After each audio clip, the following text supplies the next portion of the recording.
Prepare the cassette toilet. The gate of the cassette toilet should always be closed and should only be opened when you want to use it. As preparation, open the service lid and pull out the cassette.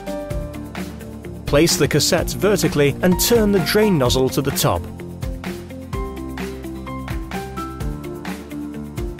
Now fill in the specified amount of sanitary additive into the cassette.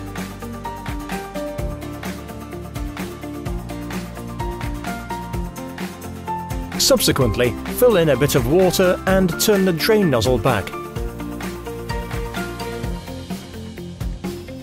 Move the cassette back and forth a bit so that the sanitary additive mixes with the water and push the cassette back into the compartment. Make sure that the cassette is secured with the fixing bracket.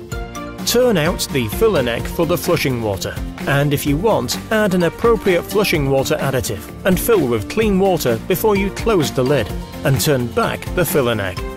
If the toilet, standard on some models, is connected to the normal water circuit, you do not have to refill the flushing water.